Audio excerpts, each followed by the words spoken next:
Hi, listeners. Welcome to Grief Out Loud.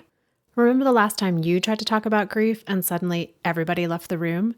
Grief Out Loud is opening up this often avoided conversation because grief is hard enough without having to go through it alone. We bring you a mix of personal stories, tips for supporting children, teens, and yourself, and interviews with professionals in the grief world. Platitude and cliche-free, we promise. Grief Out Loud is hosted by me, Jana DeCristofaro, and produced by Dougy Center, the National Grief Center for Children and Families in Portland, Oregon.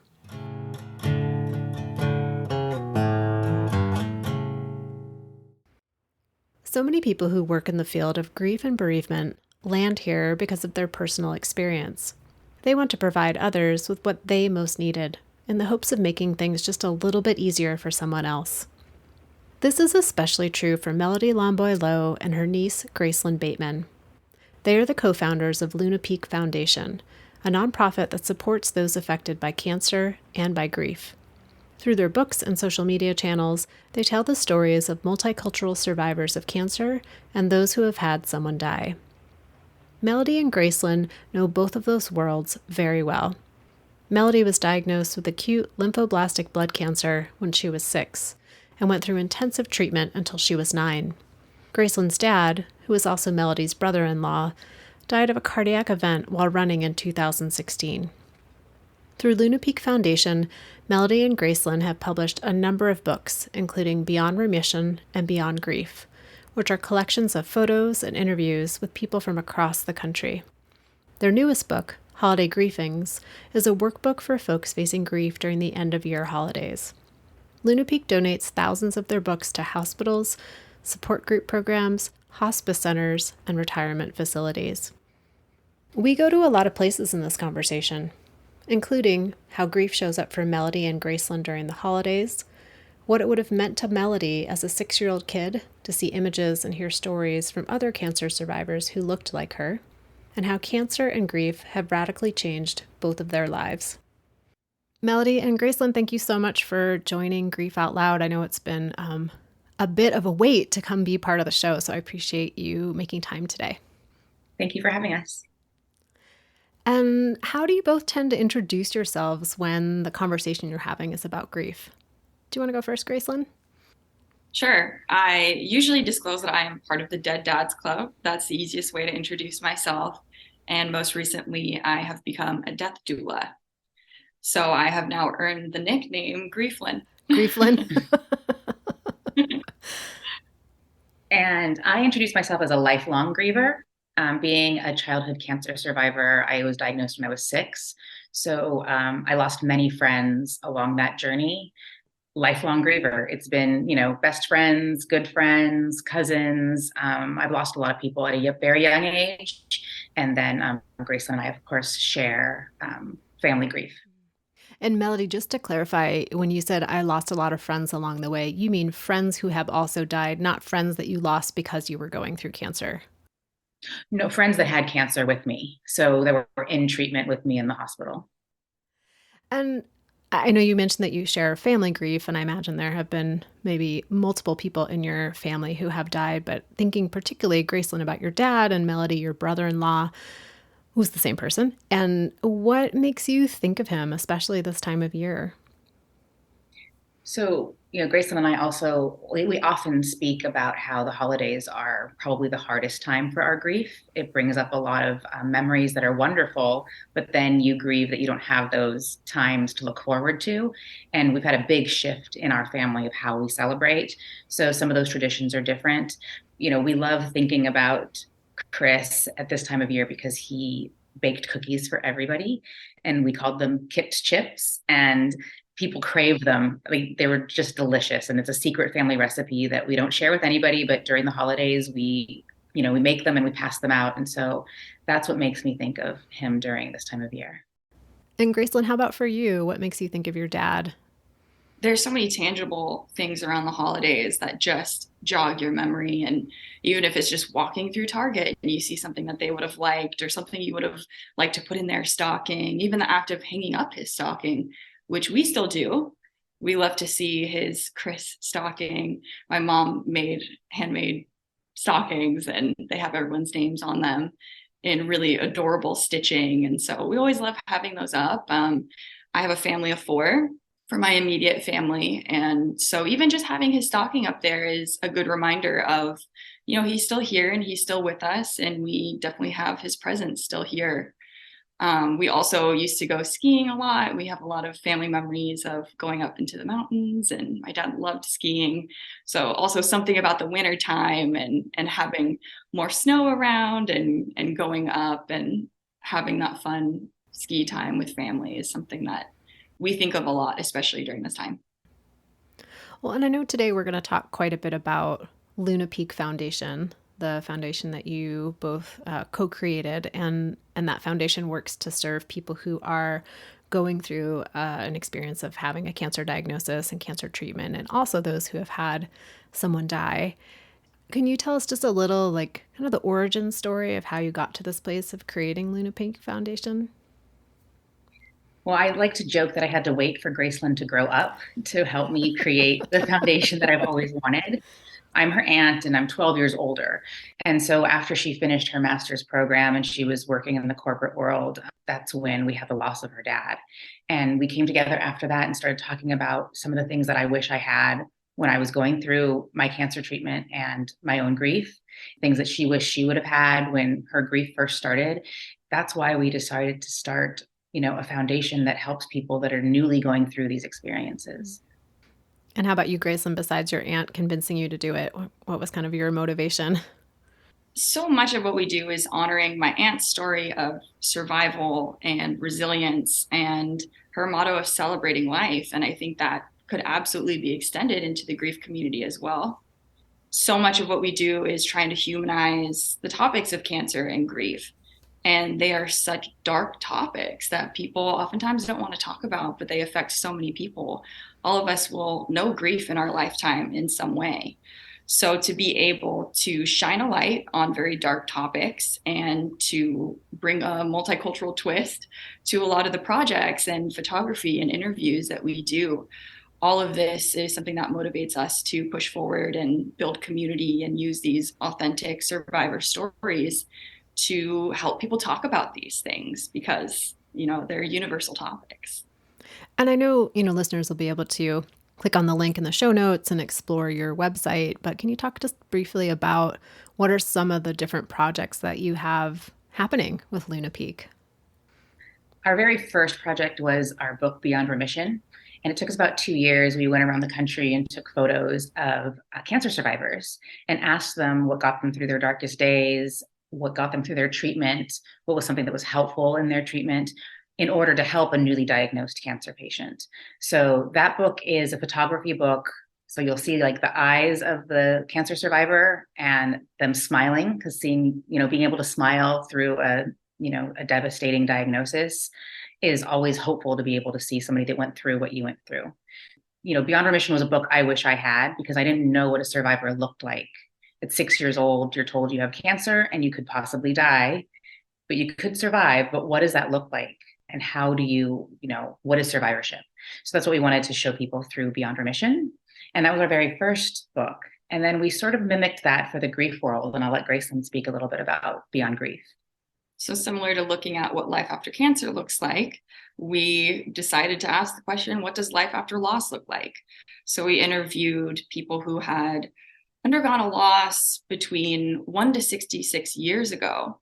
And we learned something really special from every single one of them. And these are people who lost someone very close to them. So they were siblings, they were parents, they were grandparents, best friends, children, pretty much every type of loss there is. So we took a second to, invite people to share about the worst thing that's happened to them. And we explored how people navigated their life after loss. We took a look at how they pieced their life back together and how they got to a point where they can talk about it. We oftentimes think of all the people in our books as mentors. We hope that people who are looking at these books can take a page out of their story and use it for their own healing. Well, that leads me to this next question of thinking, you both came in with your personal experiences and then wanting to create resources that would have been really helpful to you. And when you were going through both cancer treatment and remission, and then for you, Gracelyn, after your dad died, And then when you engage with people and their stories, we learn so much. And then oftentimes we understand our own experience in a different way based on those interactions. So I'm just curious, from either or both of you, are there parts of your own story that hasn't necessarily shifted, but that you just understand in a different way after those conversations with all of those folks across the country? 100% for me. I was so young when I was diagnosed that I sort of don't know life without cancer. Part of my story also is that my grandfather was diagnosed with cancer a month before I was, and he passed very quickly. So my only experience with cancer was somebody dying. So being able to meet all of these survivors and seeing how they live wonderful lives after such, difficult times was great for me. But also, as a teenager, I tried to forget that I had cancer, and I didn't want people to know that I was a survivor, because I was the little kid in town that's the cancer kid. That's the kid that survived cancer. And so I was almost like famous in our small town for being this cancer survivor. And I didn't want that to follow me into high school and college. So I kind of forgot about it and didn't want to talk about it so much. Being able to interview these people and learn so much about their lives has made me celebrate even more. It's very special what I went through, and I should talk about it. And it should be well known so that I can influence and help other people. Appreciating that kind of arc of, for a while as a child, it was like your full story was that you were the child who survived cancer. And then as a teen and as a young adult, you were like, I don't want that to be any part of my story. And then now as an adult, integrating, like, it is a part of me and a part of my story, but it's not my full story in the world or the only story about me in the world.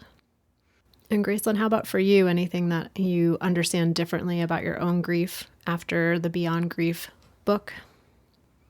Absolutely. I think I came to a place of acceptance through these 80 conversations about grief. Typically, the people who I interviewed, I was only 2 years out of loss when we started this massive project. Most of the people that we interviewed were more than 2 years out of loss. So there was something really powerful in me having these conversations and asking them, well, how did it feel at year 5? How did it feel at year 10 and 20 and 30 and 60? It was really special to be able to see how grief was interwoven into their life and how it was okay that grief is so present in their lives still. So I feel like I learned something amazing from every single person who I talked with, even if, these were sad conversations. Sometimes a lot of the stuff was sad, but even in the sadness, there's something to relate to and to know that I wasn't alone. So I'm very lucky to have been the first audience member for all of these interviews that we put together. We really tried to mimic all of these conversations and get you as close as possible to speaking with a survivor in the form of a book. It almost seems like, doing all those interviews with people who had someone die, many years ago even, could be a helpful, almost like education around not having as much pressure on yourself to be feeling a lot different sooner than maybe you were. Definitely. Grief is such an awkward experience, and you just never know how you're supposed to go through it. And so a lot of people will say, oh, grief looks different on everyone. And that was something that we were told a lot. And, I could understand that concept, but it wasn't until we interviewed 80 different people and saw how their grief looked until we really understood what that meant, and to see that we really all do walk through this differently. And there were so many amazing metaphors that people used. There's so many amazing ideas about how to celebrate your loved ones, how to celebrate your own life after you've experienced a great loss. All of these amazing, incredible insights that we got, and just to see how different it looked on everyone was a really beautiful process. One thing I was just thinking about is when you're out in the world, there can be this like, oh, I don't want to, I don't want to bring it up. I don't want to make people feel sad or ask them intrusive questions. And I'm curious, how did the folks that you interviewed for both Beyond Remission and Beyond Grief, how did they respond to the opportunity to be able to tell their story, maybe when you first contacted them? So one of the participants actually said was, I love it when people ask me about my mom.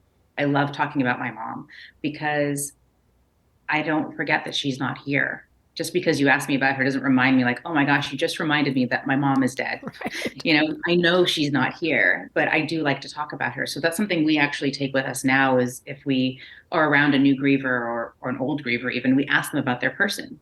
We ask them, tell us a story about them. Because I know that people do like to speak about somebody that was so special in their lives. But one thing we did find is a lot of these people had never been asked about their grief. They appreciated being able to speak about their loved one. So a few people were a little apprehensive at first, but once we asked them a few questions, it kind of warmed them up and they really loved sharing. And they loved just being able to bring their person to us, to introduce their father or their mother or their child to another person that didn't know them. So that was really special. We found that there's a ripple effect of healing from our projects. And that's something that we caught on quickly to the cancer project that we did and having 100 survivors come through and they're getting photographed by another cancer survivor. And you have little girls coming in who are surviving leukemia and they look up to, someone else who has survived leukemia and is smiling and has their hair and is happy.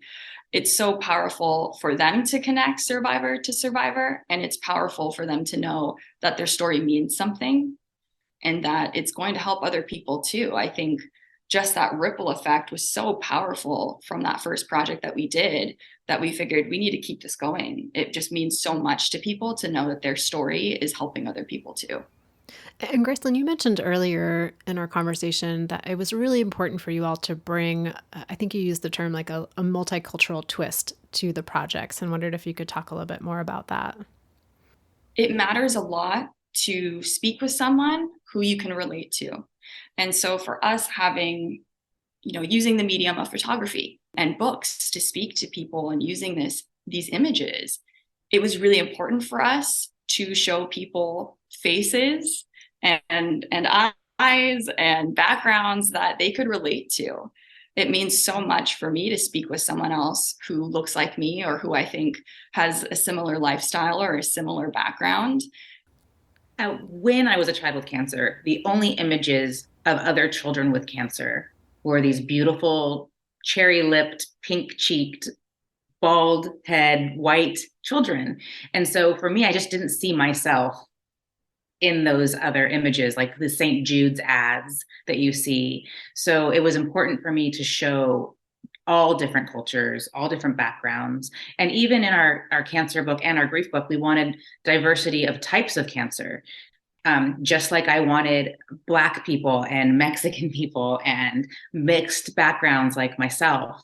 We are, we're mixed with a lot of different, backgrounds. I'm half Filipino and half Italian. Nobody can tell what I am. I just have dark skin and curly hair. So when I wrote my children's book, I wanted to make sure that the kids in the book were all over the map. You could see yourself in one of those children. So that's what we're trying to get at, is that we just really want to be available for all types of people. And I think we each come from, you can relate to this too, we're all sociologists. And so thinking about the recruitment, especially for us using photography, we had to make sure these conversations were diverse. We had to make sure that we were representing people of all genders, all ages. And that's something that I really loved in the Grief Project, especially. We had people who were 55 years out of loss. And so I'm looking at someone a few generations above me, and I see how their father loss plays out into their life. So it's important not just to see yourself in it, but also to look forward and to say, oh, I kind of want to be like that at that age. I want my grief to be like that at that age.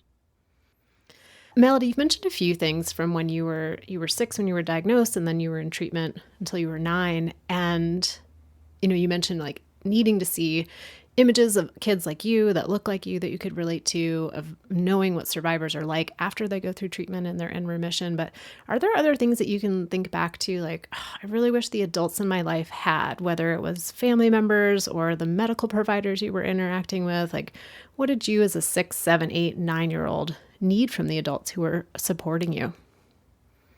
I feel really fortunate because I feel like I did receive what I needed. And what I needed was positivity around me, and I wanted some normalcy.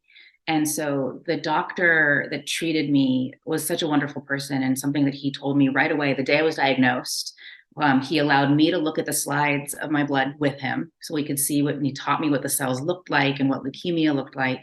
And he told me, he said, I'm the expert in medicine and science. So I'm going to be in charge of that part. And you're going to be in charge of your attitude. So you stay positive, and I'm going to take care of the medicine, and we're going to work together. So that was, I've taken that positivity with me my whole life. I just feel like that was just such a great way to look at something, because even having a positive attitude is not going to make anything worse. It's not going to take away from my experience. So I've taken that with me. So I was fortunate to have him.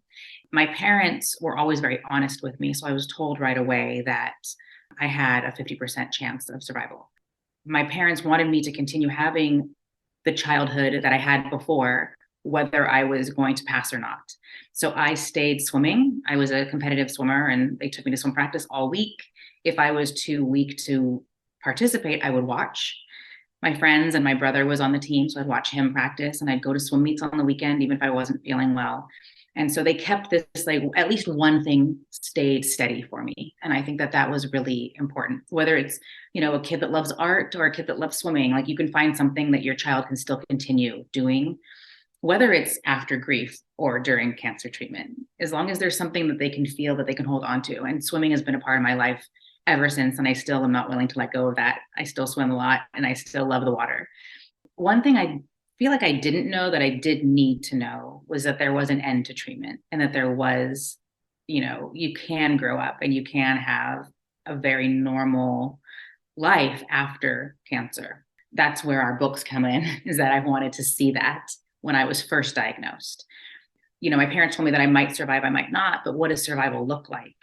So I feel like knowing what that could be would have been very helpful.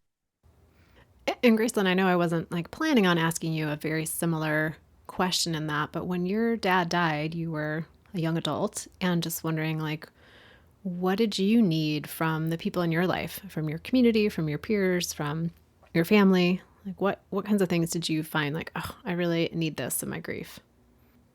It's absolutely similar to what Melody was saying. It's just knowing that there is a point in time where you regain some strength, and that you will learn to fold in your grief and to let it trickle into these different avenues of your life, and to live with it and still have a positive life. Obviously, there's no end to grief. I think I will grieve for the rest of my life, but I don't think it's a completely negative experience. And obviously it ebbs and flows, and it kind of feels different every day, even still at 6.5 years after loss. But I needed to see other people incorporate grief into their life. And I needed to know that it was okay if I talked about it, or it was okay if I did not talk about it, or that it was okay to have birthdays where I just wanted to lock myself in my room and cry all day, and also not be judged for it either. I think I was just so wrapped up. And, when you have, someone that you love so dearly die, I think for a lot of people who haven't experienced that, they're looking at you and they're watching you, and they want you to feel better so that they can feel better too. And they're curious about it. And just the whole experience socially can be so awkward with grief. But for me to have examples of other people who have incorporated it into their lives in a very positive way, and not to diminish the negative ways that grief still plays out into their lives, was so important for me. And I think that continues to be really important for me. Beyond Grief was the book that I needed. And so much of putting that book together was so much of my healing as well.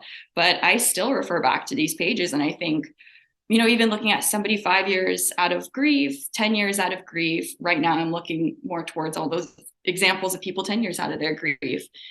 Sometimes I revisit the ones who are 2 years out of grief, and I go back to how that felt. And I look ahead to people who are 20 years out of grief. It's just something that I think I'll always need. I don't think there will ever be a time where I don't need a grief community or somebody who I feel like I can relate to. One of the questions that you ask people in Beyond Grief, and I'm not sure, maybe you ask it in Beyond Remission too, I haven't had a chance to read that book, is how has your lifestyle changed? And that comes up in my conversations with people, but not in that specific way of thinking about it. And just wondered for you all, like, How do you answer that question? Like, how did grief change your lifestyle? It changed my life so much, so much. In the most tangible ways, I moved, and so my location changed. I was living in New York City, and I moved home back to LA, where the rest of my family is. That in itself was such a big dramatic shift from, being a young adult in the city to moving straight into the suburbs and having this pillar of your life gone. My return to home wasn't exactly the return to home that I had envisioned when I was going to eventually move back. So that was a drastic change for me. And I continued at my job in marketing for another 2 years, but I ended up quitting my day job as well. So that was another huge tangible change in my life, and creating Luna Peak, which is pretty much all encompassing for me. That's family, it's healing, it's grief, and community, and giving back. So Luna Peak has become my life in a really, really great way.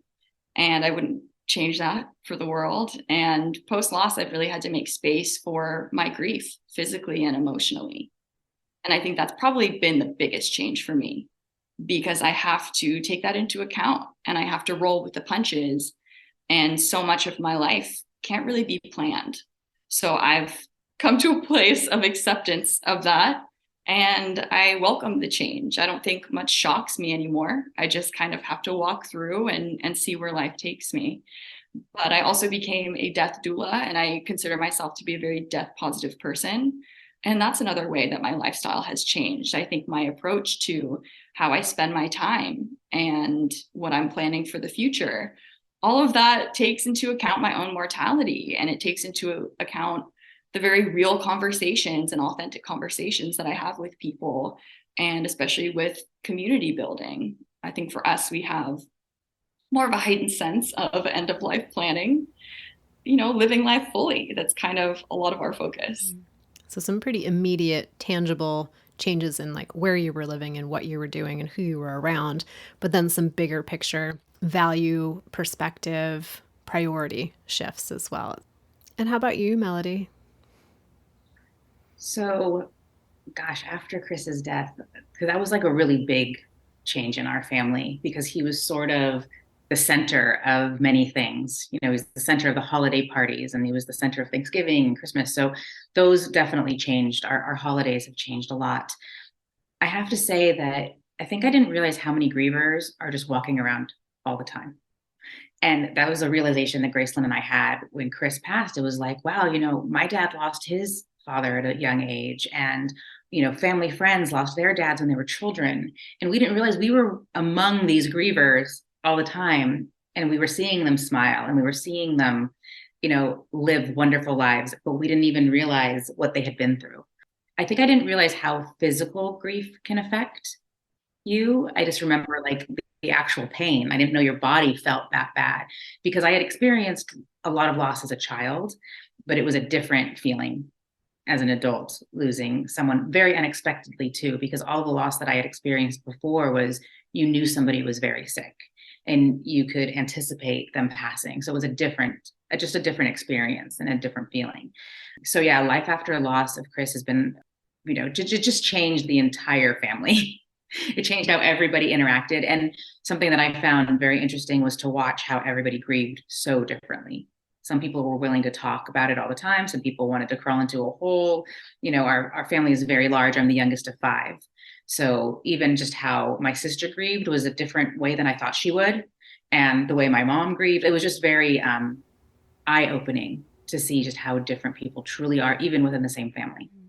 You mentioned that it really showed up for you physically in a way that you didn't quite connect to when you were a younger child.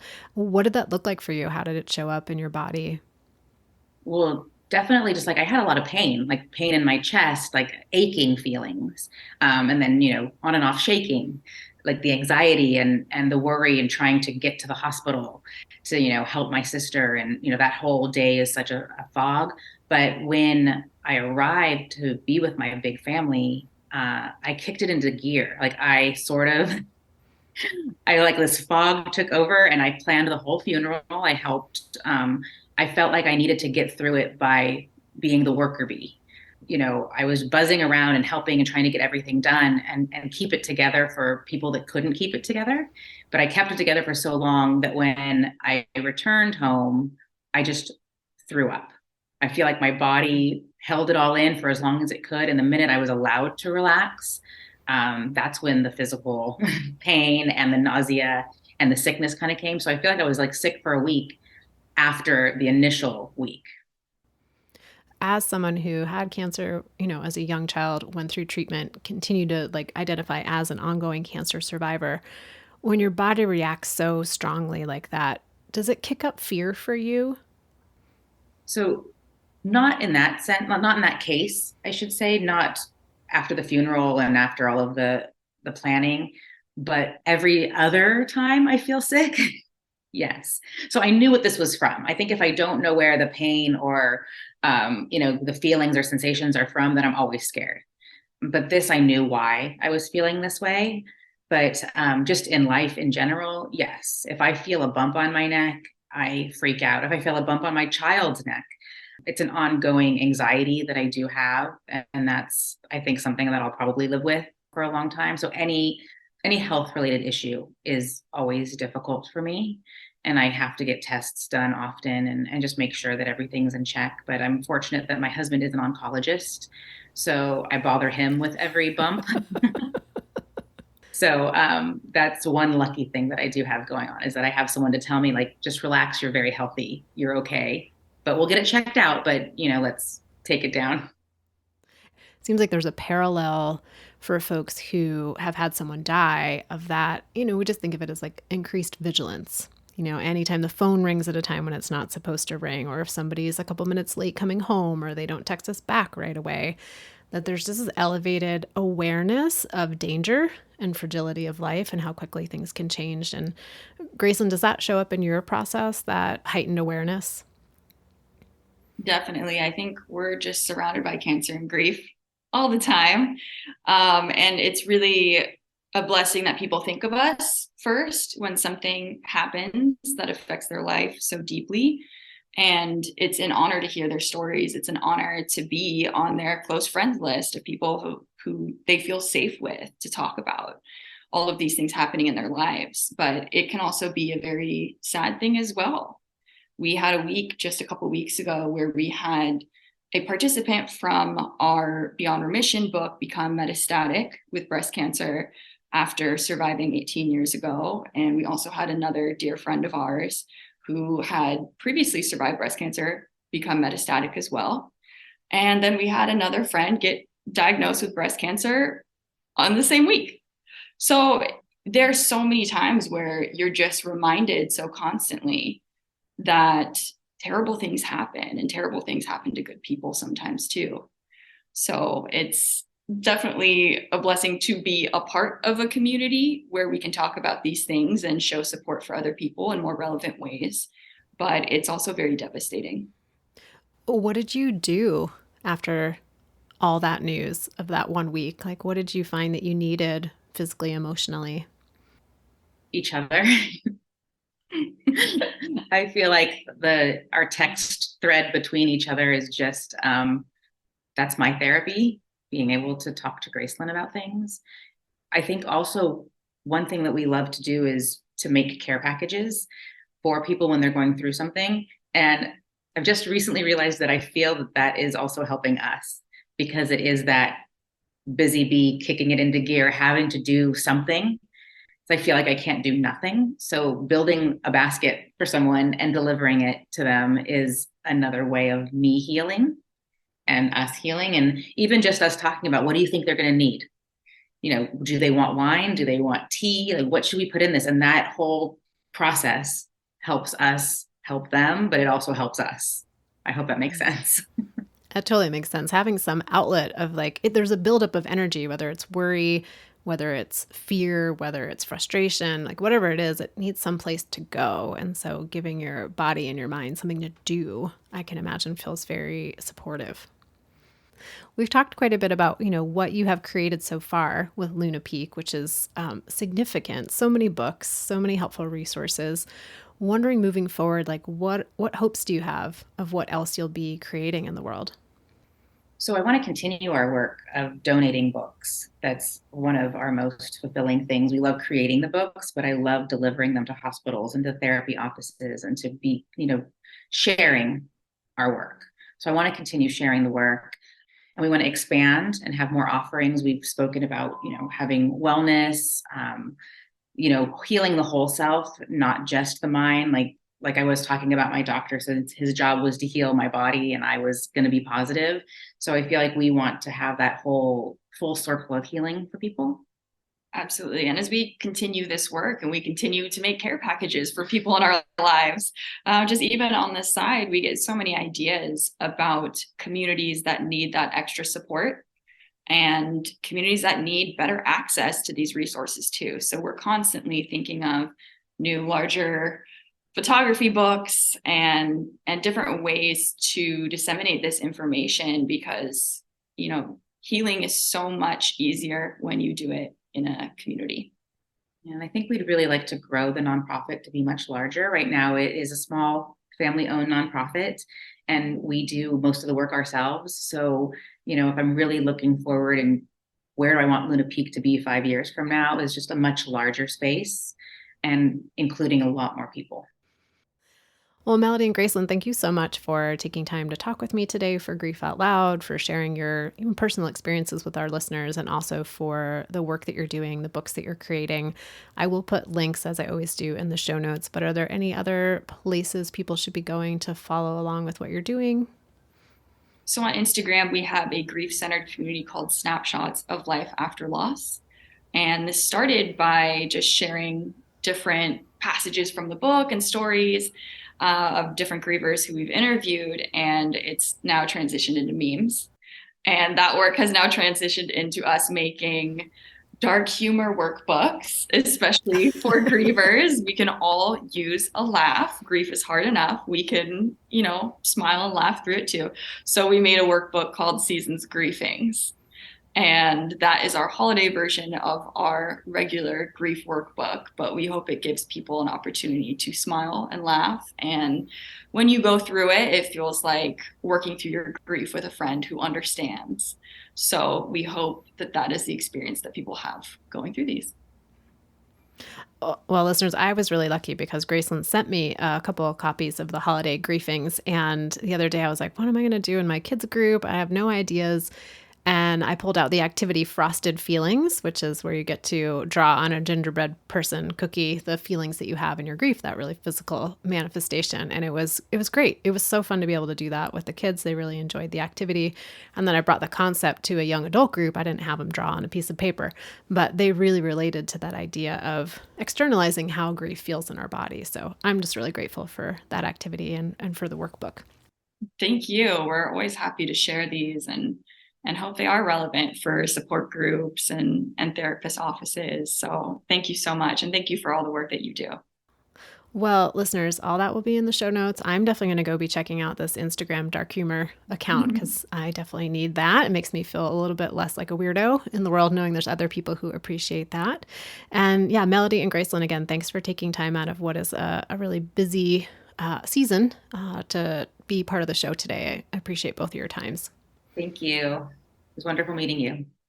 Thank you so much. It's such an honor to be on this podcast. And we always point everybody towards the Dougy Center for all grief resources, family and child, and everything grief related. So thank you so much. And listeners, each and every time I say thank you to you for being part of our show, for making it mean what it does, appreciating times that you've shared episodes with people, when you've reached out to me directly to let me know what the show means to you, or if you have an idea for an episode topic. If you do want to email me, you can reach me at griefoutloud@dougy.org. That's DOUGY.org.